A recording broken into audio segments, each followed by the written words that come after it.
to bring me down. Oh, I'll never know what makes this man fall the love that his heart can stand.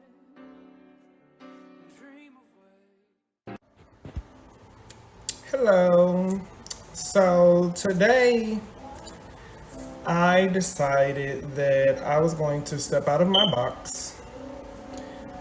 Something kind of triggered me to finally do something that I kind of been wanting to do. Not necessarily about this topic, but I've just kind of wanted to kind of start me a channel and just be able to share my feelings on life, particularly as it pertains to being gay, particularly in the Black community, because I am a member of the gay Black community, not just the gay community, but I'm Black. I was Black before I knew that I was gay. So today we're going to talk a little bit about down low men in the Black community. Okay, so we're going to start with kind of defining what is a down low man. I decided I wanted to entertain the Urban Dictionary because, of course, we all have our own personal definitions for terms, but I just kind of wanted to be a little more literal with things that are kind of documented. So the Urban Dictionary is a dictionary that anyone of the Black community can relate to, anyone in the world really, but particularly the Black community, because these are words and terms that we use every day, that we grew up with, you know, that we have adapted over the years. And so to start, down low references a slick and deceptive individual, someone not being fully honest. And so in the gay community, in the LGBTQIA view of it, it is a man who's in the closet. So a man that's in the closet is a man who is presenting their lifestyle as heterosexual, but in reality, they're bisexual possibly.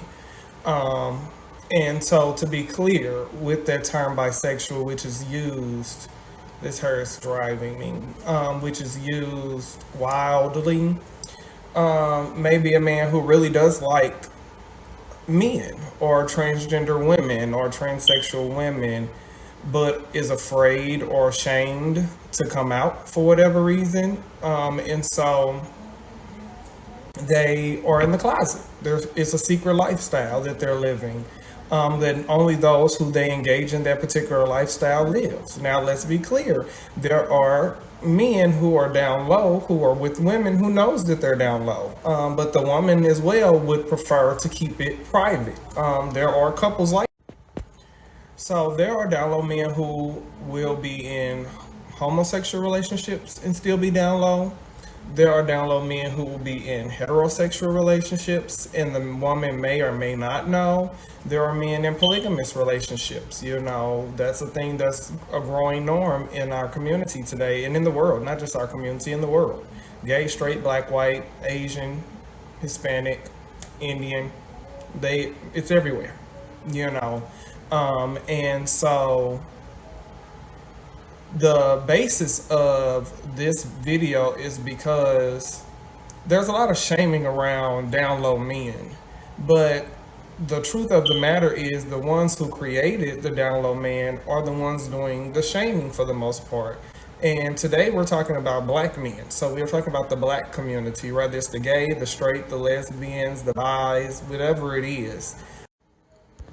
So the reason that this is my stand on where the basis of down low came from is because in the Black community, often women can eat all the coochie they want. And the men will be the happiest people in the world. The happiest people in the world. But the moment they found out that their homeboy then got bent over, or might be doing some bending over, on the same side of the fence, they're less than a man. The moment that a male shows any type of feminine mannerism, they are instantly shamed, redirected, attacked, corrected, bullied, all because of their feminine tendencies or because they may be a masculine gay male who are having sex with other men. You know, oftentimes there has not been room for black men to be gay. There has not been room for black men to be vulnerable, or to show emotion because it's a sign of weakness. So, for whatever reason, in the black community, we have allowed the stigma of being gay means you're less than, or you're weak, or you're not worthy. Baby, you're worthy. That's one thing that I want Downlow men to take away from this, is that understand that you are worth it. You're not less than. And for anyone who doesn't accept you, then maybe they weren't meant to be in your space. And that's okay. Be okay with the fact that some people are not to be on your journey. Don't allow anyone to put you in a box. You know, for many years, I felt like I had to be a certain way. I had to look a certain way. I had to be a certain size. You know, my face had to be a certain way. My walk had to be a certain way. My voice had to be a certain way. Even in the space that I'm in right now, I've been on hormones transitioning since October of 2020. And, you know, so it's been almost a year next month. And I'm not seeing all the same effects that a lot of my sisters may be seeing, for different reasons. But that doesn't take away who I am. That doesn't take away from the role that I play in this world and where I can be or can't be. You know, we got to know our worth. And that's one thing that we struggle with in the black community, is raising up our kids in confidence and security in whoever they choose to be. Now, you're not hurting anybody, I hope. You're not harming anybody physically, let me say that. Emotionally, you know, some parents may be heartbroken. Some uncles might be a little disgusted and disbusted, but disbusted may not be a word, but it's my word. You know, figure it out. But don't allow yourself to live in a lie, because you're only harming yourself at the end of the day. Taking away all of the women, the baby mamas, the wives, ex-wives, you not walking in your truth holds you back before it holds anybody else back. It holds you back. It holds you back from your growth. And so I hope and pray that this next segment does not go into anyone feeling attacked, because I'm not here to attack anybody. I'm really here to kind of try to just shed light and from my own personal view and experience of this particular topic, because being a feminine gay male in the black community and in the LGBTQIA community, often I don't get picked up by gay men. Downlow men are the ones in my inbox mostly. And I feel for them. I feel bad for them, because I do remember a time that I felt like I couldn't be myself. I remember a time, even when I decided to finally just be open about my sexuality, that I still didn't feel like I can be all of who I am.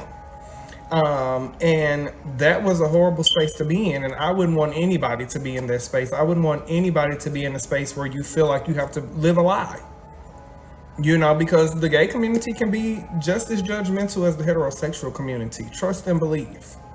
You know, even when it comes to being transgender, you know, everybody wants to look a certain way, or they want you to look a certain way. Men want you to look a certain way. They want you to have certain features and certain, you know, shapes to your body. But in reality, we're all individuals, baby. We're all individuals. We're not meant to all look the same. We're not meant to all fit in the same box. I ask you today to just really be open to creating your own box and sit in that box, glow in that box, and walk in your truth. Now, I don't expect for it to come overnight, but the first person you have to be truthful and honest with, in my opinion, is yourself.